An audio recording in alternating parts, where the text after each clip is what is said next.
First ಮಹಿಳೆಯರಿಗೆ ಹೇಳೋದು ಏನಂತಂದರೆ ಯಾರ ಹತ್ರನೂ ನಿರೀಕ್ಷೆ ಇಟ್ಕೋಬೇಡ. ಒಂದು ತಾಯಿ ಡೆತ್ ಆಗಿಬಿಟ್ರು ಮಗಳಿಗೆ ಕಡೆ ಬಂದ ತಕ್ಷಣ. ತಂದೆ ಪ್ಯಾರಲೈಸ್ ಅಟ್ಯಾಕ್ ಆಗಿ ಪ್ರಾಬ್ಲಮ್ ಆಯಿತು. ಅಣ್ಣ ಅವಳನ್ನು ಹುಡುಕ್ಲಿಕ್ಕೆ ಹೋದಾಗ ಒಂದು ಆಕ್ಸಿಡೆಂಟಲ್ಲಿ ಕಾಲು ಕಳ್ಕೊಂಡ್ಬಿಟ್ಟ.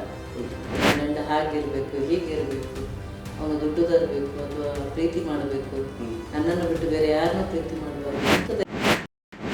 ಇಲ್ಲಿ ಕೌನ್ಸಿಲಿಂಗಿನ ಒಂದು 2 ಪಾಯಿಂಟ್ ಹೇಳಬೇಕಂದ್ರೆ ನಿಮ್ಮದು ಹೆಚ್ಚಾಗಿ ಯಾರಿಗೆ ತಿಳಿ ಹೇಳೋದಿರುತ್ತೆ ಅಥವಾ ತಪ್ಪನ್ನು ನೋಡಿರ್ತೀವಿ ಗೊತ್ತಿರುತ್ತೆ, ಬಟ್ ಹೊಂದಿಸಲೇಬೇಕಾಗಿತ್ತು, ರಾಜಿ ಮಾಡಲೇಬೇಕಾಗಿತ್ತು, ನಿಮ್ಗೆ ಅನಿವಾರ್ಯನೇ ಆಗಿರುತ್ತೆ. ನಾವು ಫಸ್ಟ್ ಮಹಿಳೆಯರಿಗೆ ಹೇಳೋದು ಏನಂತಂದರೆ ಯಾರ ಹತ್ರನೂ ನಿರೀಕ್ಷೆ ಇಟ್ಕೋಬೇಡ ಅಂತ. ನಿರೀಕ್ಷೆ ಇಟ್ಕೋಬೇಡ, ನನ್ನ ಗಂಡ ಹಾಗಿರಬೇಕು, ಹೀಗಿರಬೇಕು, ಅವನು ದುಡ್ಡು ತರಬೇಕು ಅಥವಾ ಪ್ರೀತಿ ಮಾಡಬೇಕು, ನನ್ನನ್ನು ಬಿಟ್ಟು ಬೇರೆ ಯಾರನ್ನೂ ಪ್ರೀತಿ ಮಾಡಬಾರ್ದು ಇಂಥದ್ದೆಲ್ಲ ನಿರೀಕ್ಷೆ ಇಟ್ಕೋಬೇಡ. ಬೇರೆಯವ್ರ ಗಂಡನ ಕಂಪ್ಯಾರಿಸನ್ ಮಾಡು. ನಿನ್ನನ್ನು ಅವ್ನು ಹೇಗಿದ್ದಾನೆ ಹಂಗೆ ರಿಸೀವ್ ಮಾಡ್ಕೊಳ್ಳೋದು ಕಲಿ ಮೊದಲು. ಸಾಧ್ಯ ಆದರೆ ಅವ್ನು ಬದಲಾವಣೆ ಮಾಡಲಿಕ್ಕೆ ಪ್ರಯತ್ನ ಪಡು. ನಿನ್ಗೆ ಆಗಲಿಲ್ಲ ನಮ್ಮ ಹತ್ರ ಹೇಳು, ಅವ್ನು ಏನಾಗಬೇಕಾಗಿದ್ದಾನೆ ಹೇಳು, ನಾವು ನಿನಗೆ ಹೇಳ್ಕೊಡ್ತೇವೆ ಅವನನ್ನು ಹೇಗೆ ಬದಲಾವಣೆ ಮಾಡೋದು ಅಂತ ಹೇಳಿ. ಇಲ್ಲಿ ಏನಾಗಬೇಕಾಗಿದೆ ಅಂದರೆ ಮಹಿಳೆ ಎಲ್ಲಿಂದನೋ ಬರ್ತಾಳೆ, ಅವಳಲ್ಲಿ ರಾಣಿಯಾಗಿ ಬೆಳೆದಿರ್ತಾಳೆ ಆ ತಾಯಿ ಮನೆಯಲ್ಲಿ. ಇಲ್ಲಿ ಬಂದಾಗ ಅವಳಿಗೆ ಇಲ್ಲಿ ವಾತಾವರಣ ನೋಡಿ ಸೋತ್ ಬಿಡ್ತಾಳೆ. ಏನಾಗ್ತದೆ ನಮ್ಮ ಉತ್ತರ ಕರ್ನಾಟಕದಲ್ಲಿ ಫಸ್ಟ್ ಬಿಡಬೇಕಾಗಿರೋದು ದುಶ್ಚಟಗಳು. ಕುಡಿತ ಬಿಡಬೇಕು, ಸುಳ್ಳು ಹೇಳೋದನ್ನು ಬಿಡಬೇಕು, ದುಡಿಮೆ ಮತ್ತು ತಮ್ಮ ಬದುಕು ಕಟ್ಕೊಂಡವ್ರು ಎಲ್ಲರೂ ಒಳ್ಳೆಯವರಾಗ್ತೀವಿ ನಾವು. ದುಶ್ಚಟಗಳಿಂದಲೇ ಒಂದಷ್ಟು ಸಮಸ್ಯೆಗಳು ಬಹಳ ಸಮಸ್ಯೆ ಆಗ್ತದೆ. ದುಶ್ಚಟ ಒಂದು 50% ಅದೇ ಇದೆ ಇವತ್ತು. ಈ ಮೊಬೈಲ್ ಒಂದು ಅರ್ಧ ಹಾಳು ಮಾಡ್ತಾ ಇದೆ. ಇದು ಮಹಿಳೆಯರಿಗೂ ಕೂಡ ತೊಂದರೆ ಆಗ್ತಾ ಇದೆ, ಪುರುಷರಿಗೂ ಕೂಡ ತೊಂದರೆ ಆಗ್ತಾ ಇದೆ. ಮೊಬೈಲ್ ಸಮಸ್ಯೆ ಸಾಮಾಜಿಕ ಜಾಲತಾಣ ಅಂತ ಏನು ದೊಡ್ಡ ಶಬ್ದ ಹೇಳ್ತೇವೆ.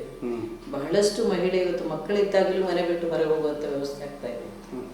ಅದು ಯಾಕೆ ಆಗ್ತಾ ಇದೆ ಅಂತಂದ್ರೆ ನಾವು ಮನೆಯಲ್ಲಿ ಒಂದು ಶಿಸ್ತು ವಾತಾವರಣ ಇಲ್ಲ. ನಾನು ಏನ್ ಮಾಡ್ಬೇಕು, ನಾನು ಹೇಗಿರ್ಬೇಕು ಅಂತ ಹಿರಿಯರು ಒಂದು ಚೌಕಟ್ಟಿನಲ್ಲಿ ಬದುಕಿಸುವಂತ ವ್ಯವಸ್ಥೆ ಇಲ್ಲ ಇದು. ಹೆಂಡತಿ ಸ್ವಲ್ಪ ಜಗಳಾಡಿದ್ರೆ ಸಾಕು, ಮಗ ಬೇರೆ ಮನೆ ಮಾಡ್ಕೊಂಡು ಕರ್ಕೊಂಡು ಹೋಗ್ಬಿಡ್ತಾರೆ. ಇದೆಲ್ಲ ನಿಲ್ಬೇಕ್ರಿ. ಇವತ್ತು ಅವಿಭಕ್ತ ಕುಟುಂಬ ಇದೆ, ಅದು ಬಹಳ ಚಂದ ಇರ್ತದೆ. ಈ ಒಂದು ಮಹಿಳೆಯರ ಸಾಂತ್ವನ ಕೇಂದ್ರ ಅಂದಾಗ ಒಂದಷ್ಟು ಬರುತ್ತೆ. ಈ ಲವ್ ಕೇಸ್ಗಳು ಯಾವ ರೀತಿ ಮೇಡಮ್ ಬಂದಿರುತ್ತೆ ಅನ್ಕೋತೀನಿ. ಪ್ರೀತಿ ಮಾಡುವಾಗ ಚೆನ್ನಾಗಿರ್ತಾರೆ, ಬಟ್ ಎಂಡಿಂಗು ಇಲ್ಲ ಆಗ್ತಾ ಇರುತ್ತೆ ಅನ್ಸುತ್ತೆ ನನಗೆ. ಹೌದು, ಪ್ರೀತಿ ಮಾಡಿ ಮನೆ ಬಿಟ್ಟು ಓಡಿ ಹೋಗಿ ಇಲ್ಲೇ ಬರ್ತಾರೆ. ಅದು ಪ್ರೀತಿ ಎಲ್ಲಿವರೆಗೆ ಇರ್ತದೆ ಅಲ್ಲಿವರೆಗೆ ಒಟ್ಟಿಗೆ ಇರ್ತಾರೆ. ಪ್ರೀತಿ ಕಾರ್ಯಾದಾಗ ಅವರು ಬೇರೆ ಬೇರೆ ದಿಕ್ಕಲ್ಲೇ ಇರ್ತಾರೆ. ಮೋಸ್ಟ್ಲಿ ನನ್ನ ಅಂದಾಜಲ್ಲಿ ಪ್ರೀತಿ ಹೋದವರಲ್ಲಿ ಒಂದು 20% ಮಾತ್ರ ಆರಾಮಿದ್ದಾರೆ. ಬಾಕಿದೆಲ್ಲ ಪ್ರಕರಣಗಳು ಮತ್ತೆ ಒಂದಲ್ಲ ಒಂದು ರೀತಿಯಿಂದ ಒಂದು ಅವರವರೇ ಬಗೆಹರಿಸ್ಕೊಂಡು ಹೊರಗೆ ಬರ್ತಾರೆ, ಇಲ್ಲ ನಮ್ಮ ಹತ್ರ ಬರ್ತಾರೆ, ಅಥವಾ ಪೊಲೀಸ್ ಸ್ಟೇಷನ್ಗೆ ಹೋಗಿ ಅಂತ್ಯ ಮಾಡಿದ್ದು ಇದೆ. ಯಾಕಂದ್ರೆ ಅವರ ಬಹಳ ಇಚ್ಛೆಗಳೇ ಅತಿರೇಕವಾಗಿರ್ತದೆ.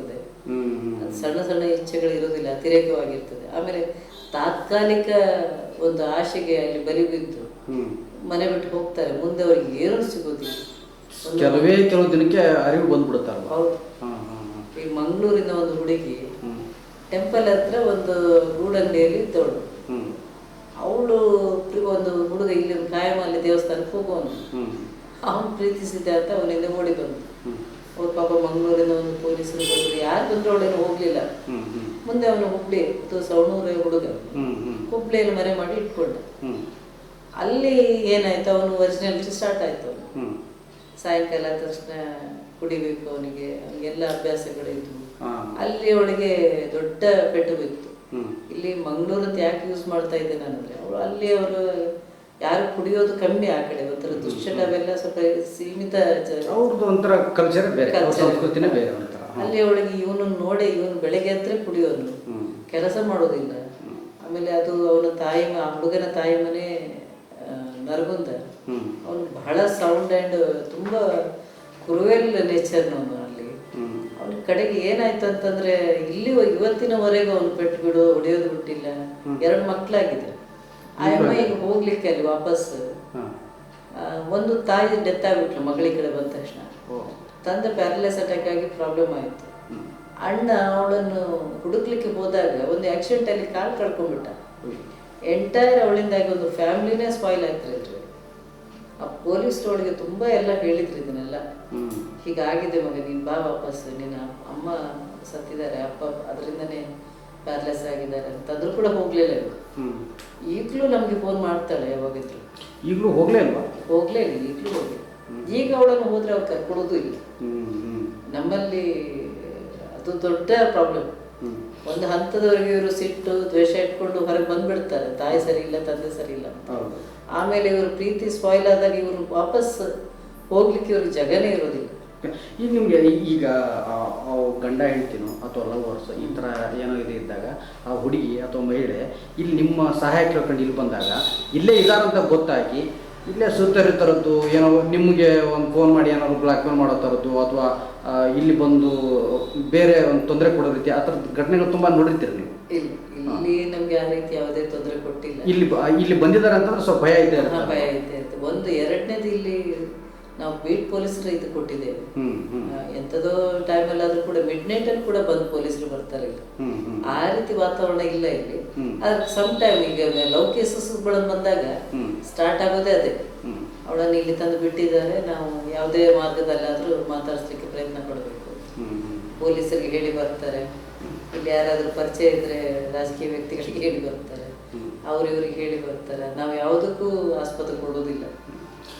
ಈ ಒಂದು ಮಹಿಳೆ ಅಥವಾ ತನ್ನ ಗಂಡನ ಮನೆಯೋ ಅಥವಾ ಏನೋ ಒಂದು ಹಿಂಗಿದೆ ಇದ್ದಾಗ ತುಂಬ ಹಿಂಸೆ ಅನುಭವಿಸ್ತಾ ಇರ್ತಾರೆ ಅನ್ಕೊಂಡು ಲಿಟ್ರಲಿ ಅವ್ರಿಗೆ ಏನಂದರೆ ಹೇಳ್ಕೊಳಕ್ಕೆ ಯಾರು ಇಲ್ಲ. ಆ ಥರ ನಿಸ್ಸಹಾಯಕ ಪರಿಸ್ಥಿತಿಯಲ್ಲಿ ಇರ್ತಕ್ಕಂಥ ಮಹಿಳೆ ಫಸ್ಟ್ ತಮ್ಮನ್ನು ಸಂಪರ್ಕ ಮಾಡ್ಕೊಂಡು ಏನು ಮಾಡಬೇಕು? ಅವ್ಳಿಗೆ ಎಲ್ಲೂ ಗೊತ್ತೇ ಇಲ್ಲ ಆ ಥರ ಅಂತಂದರೆ ತಮ್ಮನ್ನು ಸಂಪರ್ಕ ಮಾಡೋಕ್ಕೆ ಅಥವಾ ಈ ಮಹಿಳಾ ಸಂಪರ್ಕ ಕೇಂದ್ರಕ್ಕೆ ಇದು ಹೇಳ್ಕೊಬೇಕಂತ ಇರುತ್ತೆ ಅವ್ರಿಗೆ, ಬಟ್ ಗೊತ್ತಿಲ್ಲ ದಾರಿ. ಅಂಥವ್ರಿಗೆ ಯಾವ ಥರ ದಾರಿ ಹೇಳ್ತೀರಿ ಅಂತ? ನಾನು ಪರಿಮಳ ಜೈನ್ ಅಂತ. ಒಂದು ನನ್ನ ಫೋನ್ ನಂಬರ್ ಇದೆ 9449186715 ಅಂತ ಹೇಳಿ, ಅಥವಾ ನೀವು ಗೂಗಲ್ದಲ್ಲಿ ಸರ್ಚ್ ಮಾಡಿದ್ರು ಕೂಡ ನನ್ನ ನಂಬರ್ಗಳು ಬರುತ್ತೆ. ಪರಿಮಳ ಜೈನ್ ಎಲ್ಲಿ ಇದ್ದಾರೆ ಅಂತ ಬರ್ತದೆ. ಅಥವಾ ಅವ್ರು ಹೇಗೆ ಬೇಕಾದರೂ ನನ್ನನ್ನು ಸಂಪರ್ಕಿಸಲು ಪ್ರಯತ್ನ ಪಡ್ಬೋದು. ನೇರವಾಗಿ